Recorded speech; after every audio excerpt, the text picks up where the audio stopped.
അങ്ങനെ ഞാനാ ഒറിജിനൽ പാപ്പാൻ. എന്റെ അച്ഛൻ പാപ്പാൻ, അച്ഛന്റെ അച്ഛൻ പാപ്പാൻ, അച്ഛന്റെ അപ്പൂപ്പന്റെ അമ്മായി പാപ്പാൻ, അമ്മായിയുടെ അമ്മൂമ്മ പാപ്പാൻ.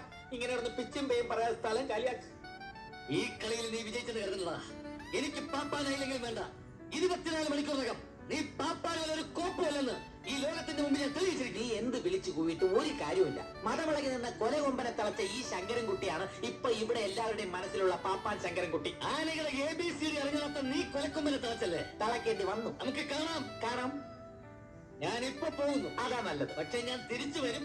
ഒറ്റയ്ക്കല്ല, നീ കാശ് കൊടുക്കാനുള്ള നാട്ടുകാരുടെ വലിയൊരു ജാഥ നയിച്ചുണ്ട്. ജാഥ ക്യാപ്റ്റനായി. ഓക്കേ?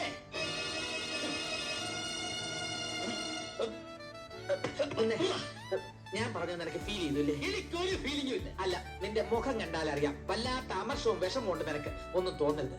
ഈ തറവാട്ടിൽ കയറി പറ്റാൻ ഇങ്ങനെ ഒരു വഴിയെ ഞാൻ കണ്ടു. പക്ഷെ ഈ തറവാട്ടിൽ നിന്ന് നിന്നെ ഇറക്കി വിടാനുള്ള വഴി ഞാൻ കണ്ടിട്ടുണ്ട്. നീ എന്തിനാണ് ഇവിടെ കയറി പറ്റുന്നത്? അതൊക്കെ ഞാൻ സൗകര്യം പോലെ പറഞ്ഞുതരാം. നീ ഒന്നും പറയണ്ട. നിന്നെ പോലെ ഒരു ഭൂലോക തട്ടിപ്പുകാരൻ ഇവിടെ ആൾമാറാട്ടം നടത്തി കഴിയുന്നതിന്റെ പിന്നിലുള്ള കാര്യമൊക്കെ എനിക്കറിയാം. മോഷണം, അതിനുള്ള ധാരാളം സ്കോപ്പ് ഉണ്ടല്ലോ അല്ലേ? അയ്യോ, നീ എന്നെ തെറ്റിദ്ധരിച്ചിരിക്കും. എനിക്ക് നിന്നെ കുറിച്ച് ഒരു ധാരണയും ഇല്ല. നിനക്കിപ്പോ എന്താ വേണ്ടേ? ഇവിടെ ഒരു ജോലി, അത് ഞാൻ സംഘടിപ്പിച്ചു തരാം. എനിക്ക് സഹായത്തിന് ഒരു 2ാം പാപ്പാനെ വേണമെന്ന് പറഞ്ഞാൽ ഇവിടുത്തെ അങ്ങനെ എതിർക്കാൻ വഴിയില്ല. പക്ഷെ ഞാൻ എതിർക്കും. ആനപ്പിണ്ടത്തെ കുറിച്ച് പോലും അറിഞ്ഞുകൂടാത്ത നീ 1ാം പാപ്പാൻ, ഞാൻ 2ാം പാപ്പാനല്ലേ? നിന്റെ പദ്ധതികളൊക്കെ ഞാൻ പൊളിക്കൂടാ. നീ എന്നെ ഒറ്റ കൊടുക്കാൻ ശ്രമിച്ചാൽ നമ്മൾ രണ്ടുപേരും വഴിയാധാരമാവും. അതുകൊണ്ട് പ്രാക്ടിക്കലായിട്ട് ചിന്തിക്കാം.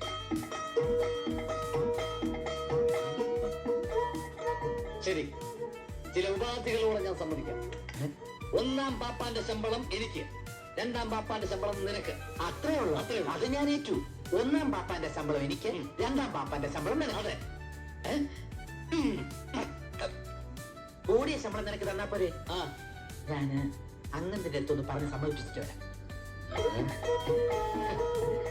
ഇതൊരു കീഴടങ്ങലല്ല, തന്ത്രമാ. നിന്നെ പുകച്ച് പുറത്തിയടിച്ച് ഞാൻ ഇവിടുത്തെ 1ാം പാപ്പാനാകുന്നത് വരെ എനിക്കിനി വിശ്രമമില്ല.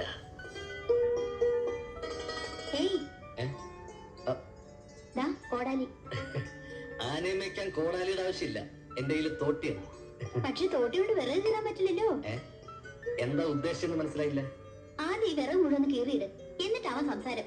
ആനപ്പാപ്പാന്റെ പണി വിറകീറലല്ല, ആനയെ മേയ്ക്കല. പാൽപ്പാനോ? അതെ, പാൽപ്പ.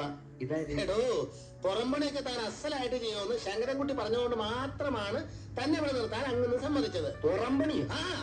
എടാ ദ്രോഹി, അപ്പൊ ഇതാണ് നിന്റെ ഒത്തീർപ്പല്ലേ? നീ എനിക്കൊരു കോടാലിയായിട്ടാണല്ലോ അവതരിച്ചിരിക്കുന്നത്. നിന്നെ ഞാൻ വിടില്ല. എന്താ പകൽക്കിനാവ് കാണാറുണ്ടോ?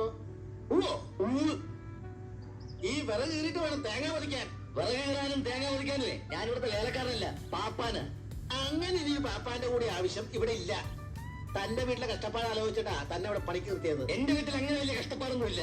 ചെയ്യാൻ പറ്റി താവളത്ത് പൊയ്ക്കോ. ഇപ്പൊ തന്നെ ഞാൻ വിടുന്നത്. ഇനി ഗായത്രിക്ക് പണിയില്ലാണ്ടാവുമല്ലോ. അതെന്താ? അല്ല, തുണിയലക്കാനും പാത്രം കഴുകാനും ഒക്കെ പുതിയ ആളായല്ലോ. പോകുന്നില്ല. ആദ്യം ആൾമാറാണ്, ഇപ്പൊ റൊമാൻസ്. ഇനി വച്ചിട്ടുണ്ടടാ കോള. എവിടെ കയറണ്ടേ?